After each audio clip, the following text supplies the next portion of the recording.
Selamat datang di channel YouTube Epping Indonesian Congregation at St. Albans, di Epping di kota Sydney, di Australia. Nama saya Pastor Kian Holik, pastor di Epping. Di channel ini Anda bisa mendengarkan khotbah-khotbah Alkitabiah berdasarkan Injil Yesus Kristus. Selamat menikmati dan jangan lupa untuk subscribe dan like channel ini. Tuhan memberkati. Apabila ada pertanyaan, silakan hubungi kami di IG atau di FB at epic.stalbans. Kiranya Tuhan memberkati. Setiap kali saya diminta untuk berkhotbah, saya merasa itu suatu kehormatan besar untuk membawakan firman Tuhan. Jadi mari kita mohon pertolongan Tuhan sebelum kita membuka firman-Nya. Mari kita berdoa. Bapa Surgawi yang terkasih, kami bersyukur karena Engkau telah menyertakan kitab Yunus dalam Alkitab dan memeliharakannya selama hampir 3.000 tahun. Kami bersyukur karena Engkau adalah Allah di surga yang menjadikan lautan dan daratan termasuk kami juga. Tolong bukalah hati kami dan fokuskan pikiran kami agar kami bisa mendengar apa yang Engkau ingin kami pelajari dan kemudian taat melakukannya. Tolong saya juga agar berbicara dengan jelas, menarik, dan setia pada firman-Mu. Dalam nama Tuhan Yesus kami berdoa. Amin. Saya mau mulai dengan mengajukan 3 pertanyaan yang semakin sulit. Boleh ya? Pertama, pertanyaan yang paling mudah nih ya. Siapa yang pernah dengar cerita Yunus ini? Siapa yang belum pernah dengar? Oh, rupanya semuanya sudah dengar. Bagus, bagus. Pertanyaan kedua, lebih sulit nih ya. Siapa yang berpikir bahwa Yunus itu ditelan oleh ikan paus?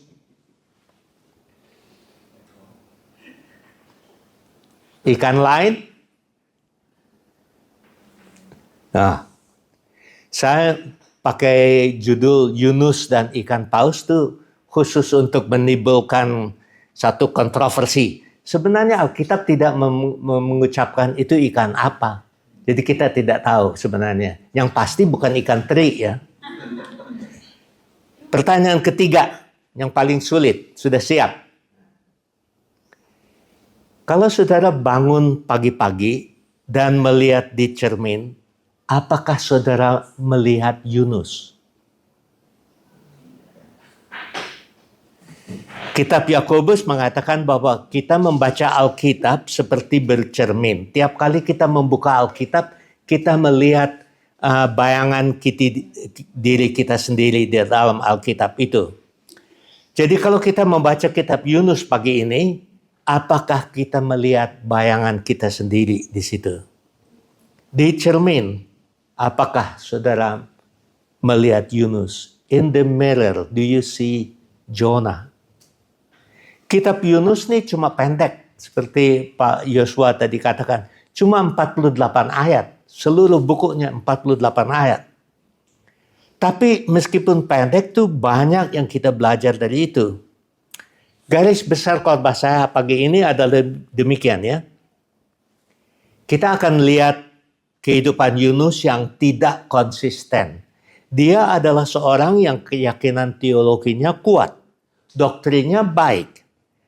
Tapi kehidupannya tidak sesuai dengan keyakinan itu. Lalu kita akan melihat beberapa area dalam hidupnya yang tidak konsisten. Lalu kita bandingkan diri kita sendiri dengan hidup Yunus. Kemudian kita akan melihat bagaimana Tuhan memperlakukan orang seperti itu. Dan terakhir kita akan melihat Yesus, teladan utama hidup yang konsisten. Jadi itulah garis besar khotbah saya ini. Pertama sedikit latar belakangnya. Tiap kali kita membuka Alkitab, kita harus coba memahami latar belakang sejarahnya. Sebab Alkitab itu bukan cerita dongengan untuk anak-anak. Alkitab itu memang berdasarkan dalam sejarah dunia ini benar-benar. Jadi silahkan buka Alkitab saudara dan ikut cerita Nabi Yunus ini bersama saya. Selalu baik kalau kita mendengar khotbah sambil punya Alkitab terbuka supaya kita bisa ikuti. Kalau kita lihat pasal 1 ayat 1, hal pertama yang kita lihat adalah bahwa Yunus adalah orang sungguhan yang pernah hidup.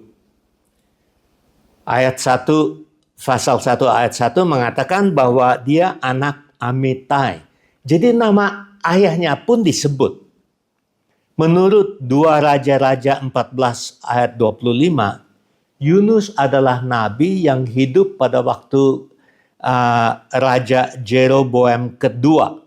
Jadi sekitar tahun 790 sampai 760 sebelum Masehi. Dalam Lukas 11 serta Matius 12 dan 16, Yesus pun menyebut Yunus. Jadi tidak ada keraguan bahwa Yesus mengakui bahwa Yunus adalah orang yang sungguhan.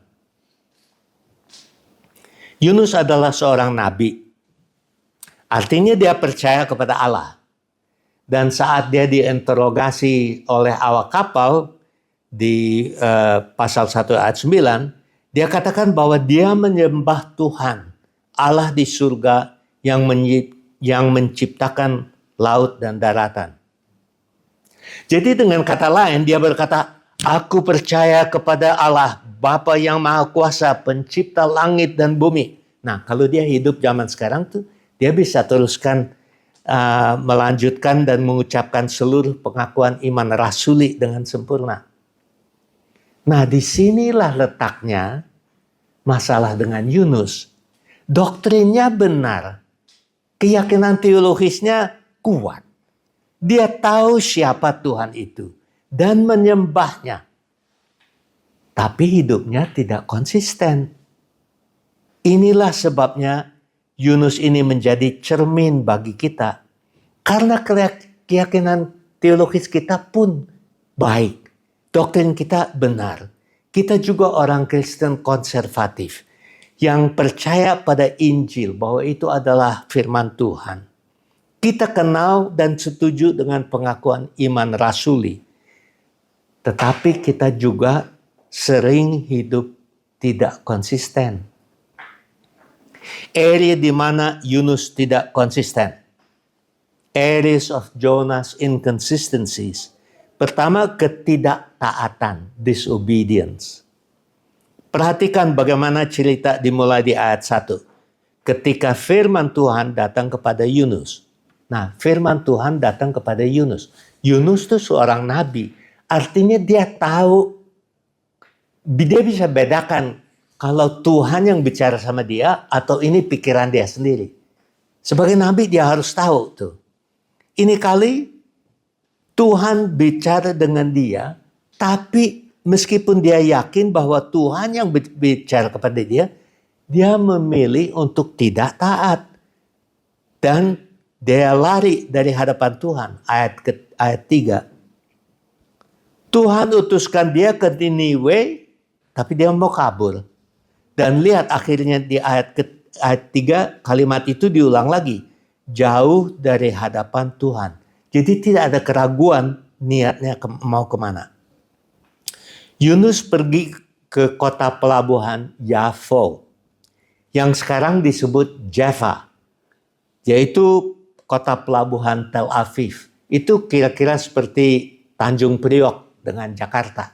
Kota pelabuhan Jakarta. Tapi sebenarnya Tuhan instruksinya pergi ke Niniwe yang terletak 900 km ke jurusan timur laut.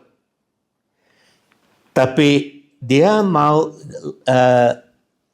pergi ke daerah di Espanyol, jauh di sana lagi. Niniwe sekarang itu dekat kota Mosul di Irak. Sisa-sisanya masih ada di sana. Dia cari kapal. Rupanya ini seperti kapal dagang yang juga mengangkut penumpang. Saudara-saudara sini masih terlalu muda ya, tapi ke orang tua yang seumur saya masih ingat di Indonesia dulu ada perkapalan namanya KPM, Koninklijke Paketvaartmaatschappij. Itu kapal dagang yang berlayar dari antara pulau-pulau di Indonesia, tapi dia juga punya beberapa kamar untuk penumpang biasa. Ini rupanya seperti kapal yang Yunus temukan. Dia membayar ongkos perjalanan dan naik di kapal. Rupanya dia satu-satunya penumpang nih. Dapat kamar yang paling bawah. Dan dia tidur dengan nyenyak menurut ayat 5. Kasihan juga ya si Yunus. Lari-lari dari Tuhan capek juga nih. Dapat tidur, dia sampai tidur nyenyak sekali. Sampai sekarang semuanya berjalan dengan lancar. Dia sedang lari dari Tuhan tapi belum tertangkap. Tapi kita tidak bisa lari dari Tuhan lama-lama. Tuhan kirim angin besar dan badai yang dahsyat. Sekarang menarik untuk kita bandingkan reaksinya si Yunus dengan reaksinya awak kapal yang bukan Kristen. Coba lihat ayat 5 di Alkitab, saudara. Awak kapal masing-masing berseru kepada Allahnya. Nah, ini orang-orang kafir zaman itu percaya pada banyak dewa-dewa yang kecil. Masing-masing dewa mempunyai otoritas yang terbatas. Ada dewa laut, dewa cuaca, dewa kesuburan, dan lain-lain. Sebaliknya, lihat pernyataan Yunus di ayat ke-9. Apa yang dia percaya? Aku seorang Ibrani, aku takut akan Allah, Tuhan, Allah yang empunya langit, yang telah menjadikan lautan dan daratan. Mungkin sebagian besar awak kapal ini belum pernah mendengar bahwa ada Allah yang begitu maha kuasa. Mereka percaya pada dewa kecil dengan otoritas terbatas. Pertama kali mereka dengar ada Tuhan yang begitu besar, agung, penuh kuasa, dan dahsyat. Jadi sekarang orang kafir mereka itu menjadi takut. Tidak heran tuh ayat 10 mengatakan bahwa awak kapal itu sangat ketakutan dan berkata, apa yang telah kau perbuat? Dengan kata lain, awak kapal itu sangat ketakutan dan bertanya kepada Yunus, bagaimana mungkin kamu berpikir kamu bisa lari dari Allah yang begitu maha kuasa? Kalau orang Jakarta bilang, lu gila ya? Masa lari dari Tuhan yang maha kuasa begitu? Meskipun dia memiliki doktrin yang benar, kehidupan Yunus tidak konsisten. Dan ini terbongkar oleh orang-orang kafir. Ketidaktaatan kepada Allah adalah tema yang berulang terus-menerus di perjanjian lama. Mana umat Allah terus-menerus tidak taat. Dan akibatnya selalu sama. Tuhan menghukum mereka. Akhirnya mereka tentu dibuang ke tempat lain. Apakah kita seperti Yunus dalam ketidaktaatan ini? Do we reflect Jonah in our disobedience? Ya, sering sekali. Kalau Tuhan meminta kita melakukan sesuatu, seberapa seriusnya kita taati perintah Tuhan? Kita mungkin tidak lari secara fisik seperti Yunus, tapi bisa saja kita mengabaikan perintah Allah. Pura-pura kita tidak mendengar Tuhan minta apa kita lakukan. Tapi mengabaikan Allah sama saja dengan melarikan diri. Keduanya berarti tidak taat. Apakah ketidaktaatan yang saudara dan saya sedang hadapi hari ini? Apakah ada hubungan yang rusak yang Tuhan ingin kita perbaiki, tetapi kita menolak melakukannya? Atau sebaliknya, apakah ada hubungan yang harus kita tinggalkan, tapi kita tidak mau?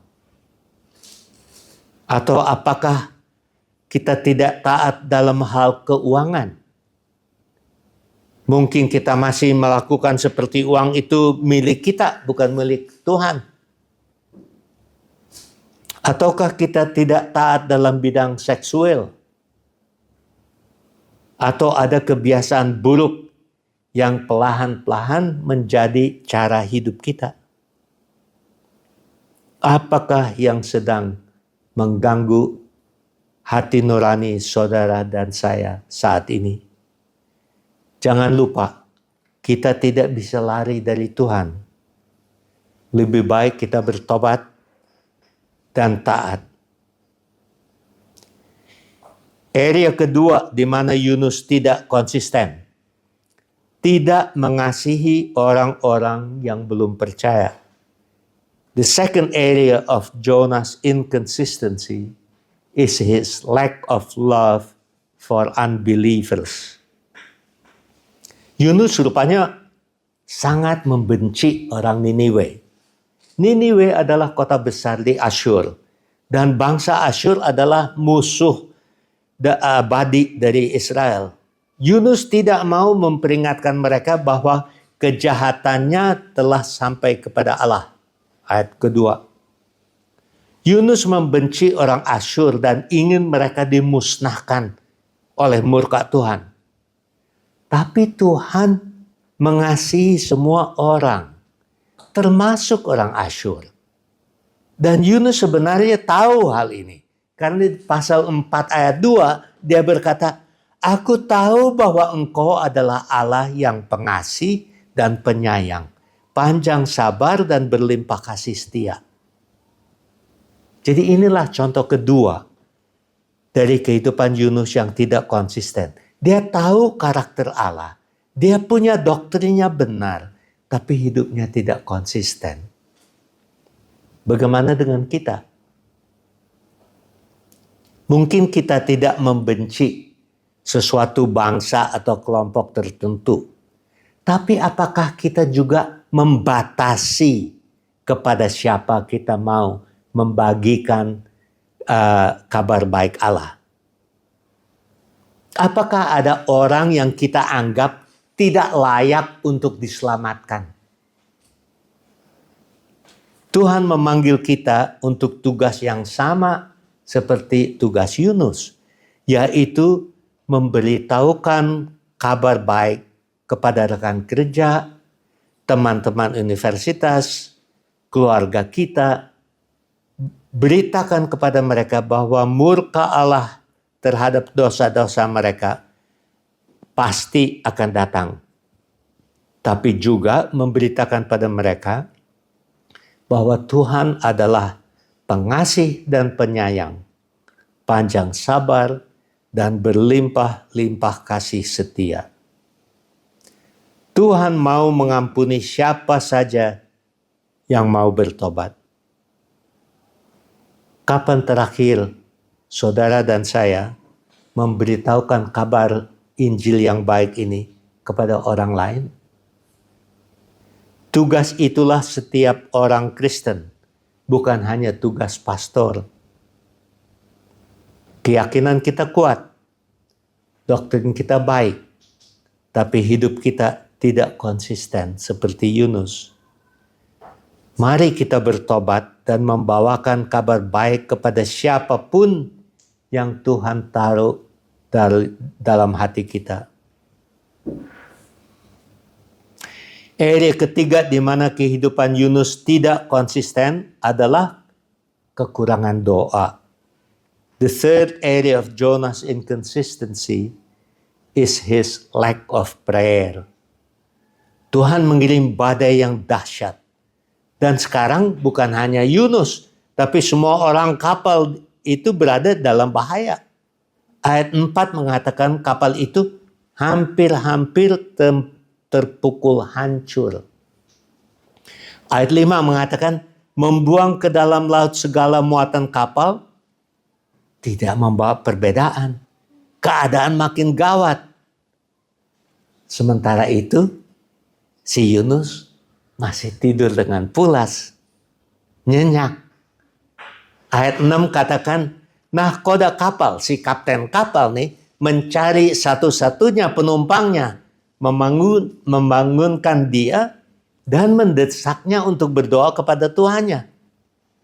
Tapi perhatikan si kapten ini cuma setengah percaya akan doa. Sebab dia berkata di ayat 6, barangkali Allah itu akan mengindahkan kita. Jadi sang kapten berpikir, nggak ada salahnya dah, coba berdoa. Barangkali itu akan membantu. Jadi semua awak kapal, termasuk nakoda kapal, berdoa kepada Allah kecil mereka, termasuk sang kapten yang cuma setengah percaya. Tapi siapa yang tidak berdoa? Orang yang punya keyakinan teologi kuat, yang punya doktrin yang baik, dialah satu-satunya yang tidak berdoa. Mungkin saudara mau membela si Yunus ya, katanya kasihan dong, dia sedang tidur. Tapi coba lihat di Alkitab, Yunus tetap tidak berdoa sesudah dia bangun. Yunus memiliki doktrin yang benar tentang Tuhan. Dia percaya bahwa Tuhan berkuasa atas laut, bahwa Tuhan penuh kasih dan peduli pada semua orang. Namun Yunus tidak berdoa untuk bertobat, juga tidak berdoa untuk meminta pertolongannya. Apakah kita seperti Yunus? Kita juga mengaku bahwa kita percaya pada doa. Tetapi berapa banyak waktu yang kita pakai untuk berdoa tiap hari? Rata-rata berapa lama saudara dan saya berdoa setiap hari? Dan kalau Bible study, berapa banyak waktu dari Bible study kita sediakan untuk berdoa? Kalau ada rapat pimpinan atau pertemuan gereja lain, apakah kita hanya berdoa pembukaan dan berdoa penutupan sekedar formalitas? Saya tahu satu organisasi Kristen ya, yang kalau mereka rapat dewan, sesudah membahas satu topik, mereka berdoa sedikit sebentar sebelum membahas topik berikutnya. Marilah kita konsisten dan berdoa lebih banyak setiap hari. Jangan tunggu sampai badai menerpa hidup kita dan kapal kita mulai tenggelam. Jangan cuma berdoa kalau kita butuh sesuatu dan memperlakukan Tuhan seperti Santa Claus. Minta ini, minta itu. Tuhan kita adalah Tuhan yang penuh kasih. Dia tertarik kepada setiap langkah hidup kita dan senang berkomunikasi dengan kita. Marilah kita berjalan bersama Tuhan setiap hari dan berkomunikasi dalam doa. Area keempat di mana kehidupan Yunus tidak konsisten adalah membuat orang lain menderita. The fourth area of inconsistency is causing others to suffer. Ayat 11 mengatakan, laut makin bergelora. Bahayanya makin nyata. Tenggelam dan kematian kini menjadi kemungkinan besar. Sehingga Yunus minta mereka membuangnya ke laut. Ayat 12. Nah, ini menempatkan para pelaut itu dalam situasi sulit. Mereka jelas tidak mau mati. Tapi untuk membunuh orang lain, mereka juga enggan. Jadi bagaimana dia? Perhatikan bahwa orang kafir ini mempunyai belas kasihan pada seseorang yang justru menempatkan mereka dalam bahaya besar itu. Si Yunus. Sebaliknya, orang yang memiliki doktrin teologis yang benar, si Yunus, tidak punya belas kasihan terhadap orang Niniwe yang bahkan tidak membahayakan hidup dia. Hidup kita yang tidak konsisten juga sering menyebabkan orang lain menderita. Saya yakin semua kita pernah mendengar tentang salah satu pemimpin Kristen terkenal yang kemudian ternyata hidupnya tidak konsisten. Sakit hati dan kekecewaan yang ditimbulkan pada keluarga dan pengikut mereka sungguh besar sekali.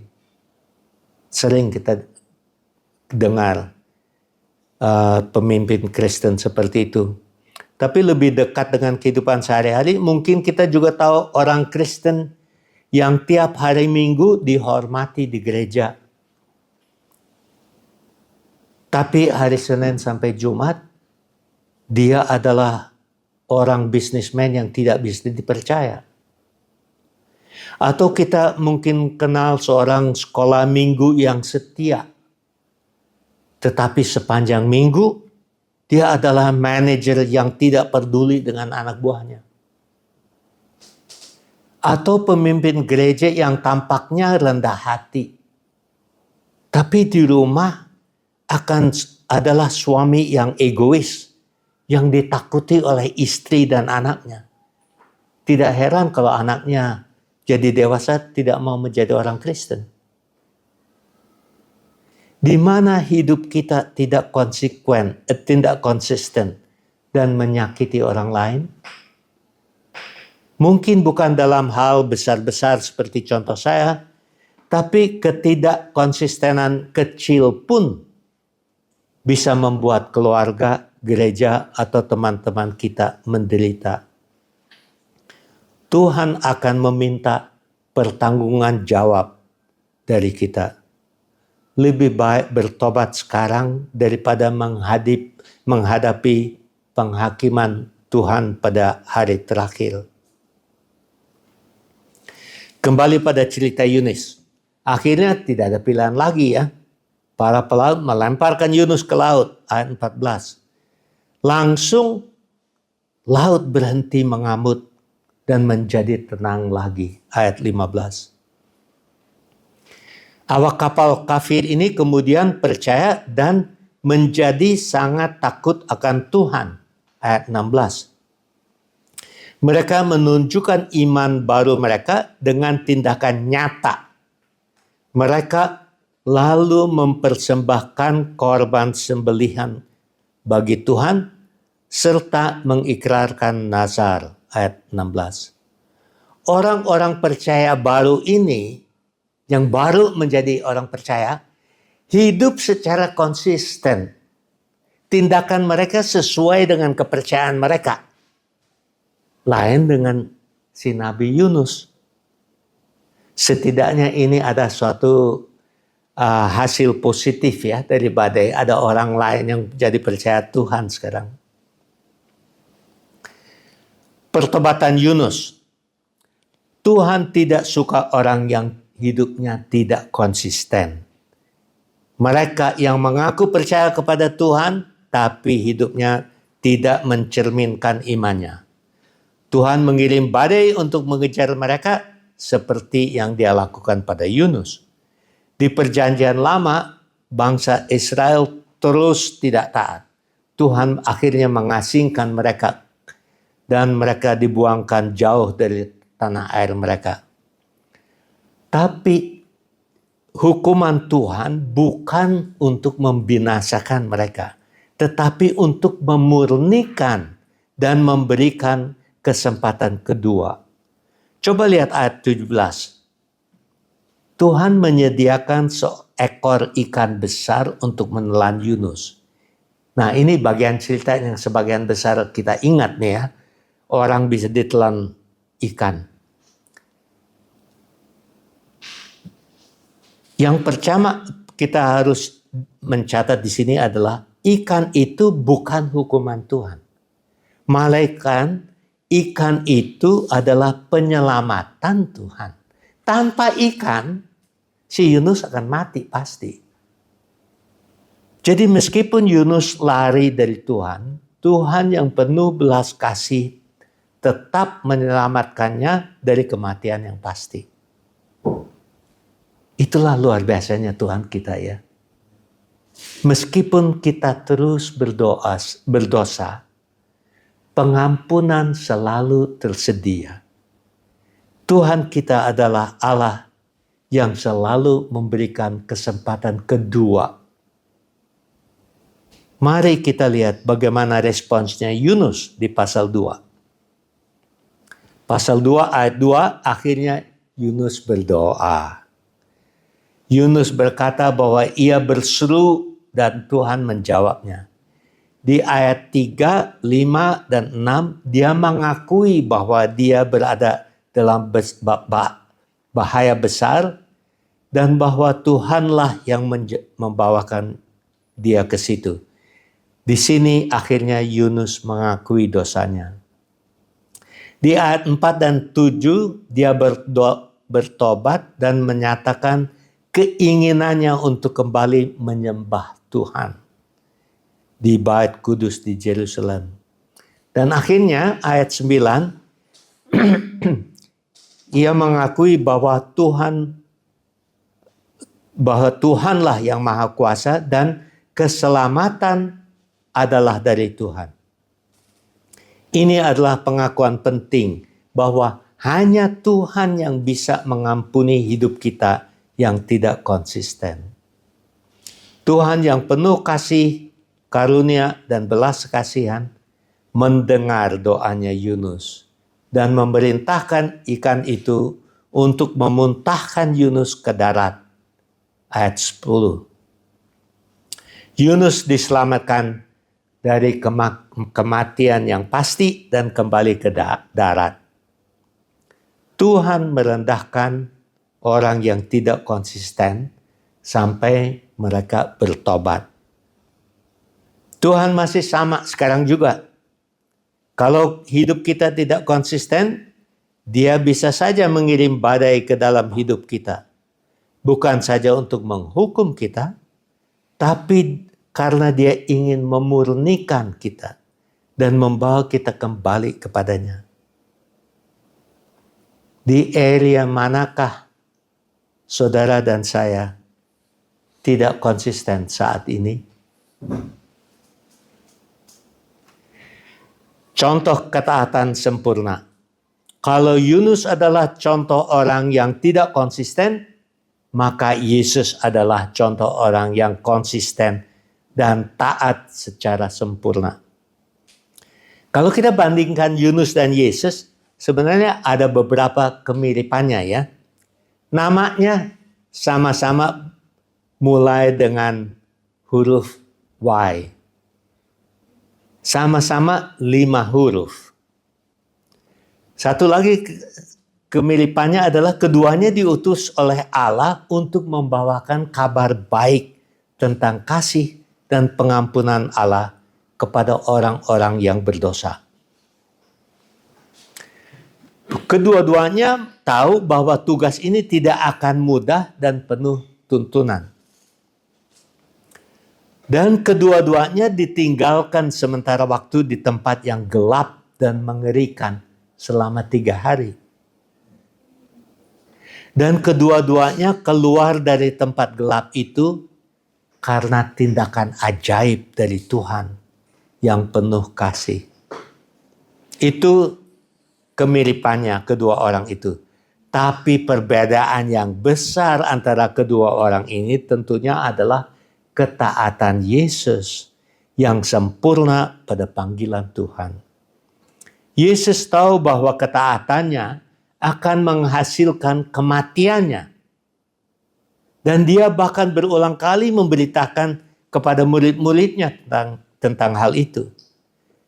Yesus sangat takut menghadapi penyaliban dan keringatnya menjadi seperti darah ketika dia berdoa di Taman Getsemani menurut Lukas 22 ayat 44. Namun Tuhan tetap taat sampai terakhir, membiarkan kehendak Bapa yang terjadi. Kalau Yesus tidak taat dan sempurna, kita semua tidak ada jalan keluar. Kita semua akan dihukum dengan keterkepisahan yang kekal dari Allah. Tapi puji Tuhan bahwa Yesus adalah taat sampai terakhir. Jadi kalau ada di antara kita pagi ini seseorang yang belum pernah meminta pengampunan Tuhan berdasarkan ketaatan Yesus di kayu salib, biarlah hari ini menjadi hari itu. Jangan pulang sebelum kita menerima pengampunan dosa. Dan bagi sebagian besar kita di sini yang sudah menerima pengampunan Tuhan, karena Roh Kudus sekarang tinggal dalam hati kita, marilah kita dengan bantuan Roh Kudus hidup lebih seperti Yesus, bukan seperti Yunus. Di cermin, siapakah yang kita lihat? Yesus atau Yunus? Amin.